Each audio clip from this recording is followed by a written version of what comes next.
Hello everyone, welcome to my YouTube channel. My name is Anastasia Fiyo. I'm a law student and I'm a student of Maduka University. Today I'll be sharing the book named Leader Who Had No Title. This book was written by Robin Sharma, and I'm so happy to share my insights concerning this book. The name of this book is mainly on leadership, how to train yourself and how to become a leader of your own. So in chapter one, if you look at it, it was talking about Blake. Blake was like the protagonist here that went to tragic flows in his life. Firstly, he was a nice boy and a loving boy who was always happy until his parents got murdered. He hated people. He didn't find anything good. He didn't find love in his life. All he saw was problems and problems and problems and problems and problems. He joined Iraq thinking that everything would be settled there, but no, things weren't. Finally, he came out and people started criticizing him. He felt that things will never be the way it will ever be again, and he didn't believe that someone will actually appreciate the work of being like a military guy and instead working in a bookshop. In that bookshop, that's where he finally met someone that later changed his life for the better and saw the good aspects of life. So in this chapter, the person that later made him see as good aspects of life was Tommy Flynn. Tommy Flynn taught him that life isn't a matter of you judging yourself or judging anything. He was telling us that we do have our inner leadership in us, that we can lead without having a title. Tommy Flynn was Blake's father's friend. Tommy Flynn knew Blake and knew everything that happened to his father, but Blake didn't know him. Tommy Flynn in this chapter was teaching us on how we can create our inner leadership. Our inner leadership is owned by everybody. He said for the fact that you live, you are a leader. For the fact that you breathe, you are a leader. A leader is someone that teach. And for you to teach, you have to teach for your reign to remain and for you to pass it down to others. So Tommy Flynn was teaching Blake and inspired Blake to do what? To want to learn how to become a leader. Tommy Flynn saw every good aspect of Blake saw every good aspect of Tommy Flynn, and that is when Blake now decided to want to join him. Blake now got interested in wanting to find this good, to become this leader without a title. So that was when Tommy now told him that he will meet him at the cemetery. This all is just teaching us that we have our inner leadership. Our inner leadership is in us. We don't need to become leadership is not for the CEOs, the military generals, or the government. It is for everybody. And he's teaching us that we can build our leadership on our own. The next chapter was when Tommy finally met with the first philosopher. Her name is Miss Anna. Miss Anna is this chapter of the book is teaching us on how we can be a leader without having without being staying the higher rank. You can be a leader even at your workplace. You can be a leader even if you're not the course rep of your class. You can be a leader even if you're a cleaner. You can be a leader anywhere. A leader is someone that has responsibility to guide others in becoming and finding their own inner leadership. That is who a leader is. He taught him how to become a servant leader. Anna said something that actually marveled me. He told Blake that she worked as a cleaner, that other people see her as someone that cleans dirty things, but she sees herself as someone that has responsibilities over a thousands of people. And do you know, she brought out the five acronyms named IMAGE. One is innovation, two is mastery, three is authenticity, four is guts, and five is ethics. Innovation means a leader should be what? Innovative. You should be creative. You should know how to develop your mindset. Then for mastery, you should be a mastermind in what you know, what you're good at. That's what a leadership to have. Authenticity, you should be real. A leader should be real. A leader should have guts. That you shouldn't be disrespectful, but they should know your lane.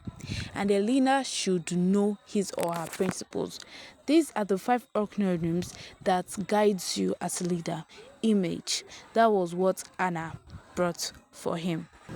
So the next chapter is teaching us on how we can use our hard times to build ourselves.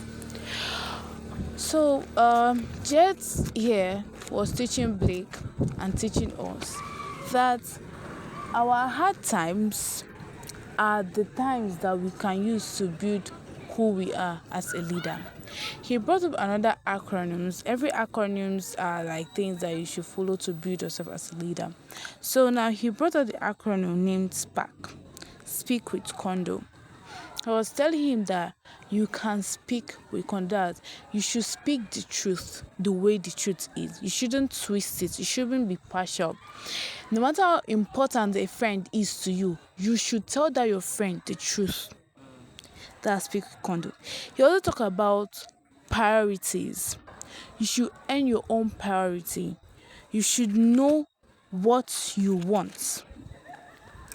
A leader, you have to be focused and abstain distraction. Those are your priorities. You should focus on something. A leader shouldn't be distracted. The next thing he spoke about was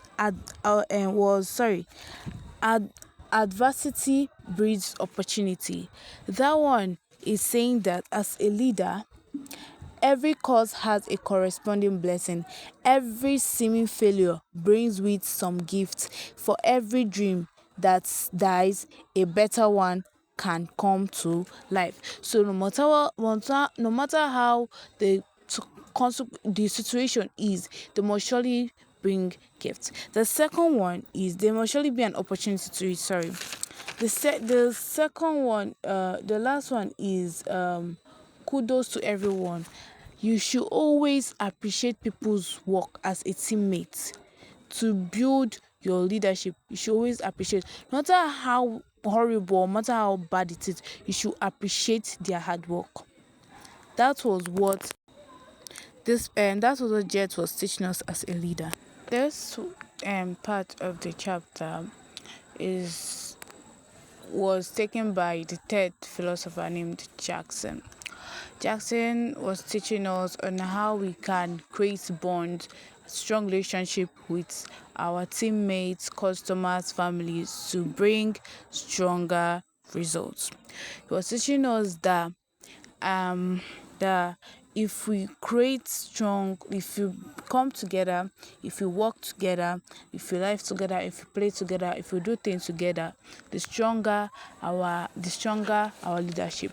That's if you treat people nicely, if you share your thoughts with others will love to share your thoughts with you as a leader, and they won't love you to stop leading them. They will always want you to keep on leading them because you're creating what they call relationship with them, and you have good and strong understanding relationship with them. So Jackson now gave him another acronym named HUMAN. Jackson gave him another acronym named HUMAN. He said in that human, the H means helpfulness, understanding, mingle, amuse, and nurture. In the helpfulness, he told Jackson that you should be helpful when this person is helping this person. When this person is in trouble, you help him. Yes, be a servant leader. In understanding. You should understand each other. Every teammate should understand the other teammate. That's what it is speaking about. You should understand. It creates bonds. You should mingle with them, understand what they're doing, and mingle with whatever they are doing. You should amuse. You should always bring laughter anytime you see that things are going hard. You bring laughter to them. It makes the thing get stronger, and then to help them to keep on wanting to do it. It encourages them to keep on doing the work as teammates. Then you do what? You nurture. You should be awesomely nice to your customers so that they will want to come again and buy from you. So you should have this nurturing spirit. That's just it for as leadership too, so that the deeper the relationship, the stronger your leadership. To be a greater leader, you have to be a greater person, meaning that your personality matters. If you want to be a leader, you have to be a good person. You can't be a wicked person and lead, because no one will follow you. And a leader have to be a good person. So these are the processes to check out the personality. See clearly. You should know the kind of things that you portray. That's, you have to see clearly on the kind of things you portray. Health is wealth. You should be healthy. You should be healthy to lead. Inspiration matters. If as a leader, you have to inspire. You have to inspire people, you have to motivate them. And then you neglect not your families. Do not neglect your families at all. It isn't what it is. You shouldn't neglect your family. Instead, you should do what? You should appreciate them. You should take them as your first priority. Then you elevate your lifestyle. You should know how to now how to arrange your lifestyle. That is how to know. That's how to become a good person. And yes, that's all I can say for this chapter. This final chapter of the chapter is telling you, I never doubt that a small group of thoughtful commitment citizens can change the world. Indeed, it is only things that ever has such word is truth. So don't lose. Always believe in yourself, that you can change the world no matter how small you are, and pass it down to other people. Thank you, and God bless you. This is how you can become a leader.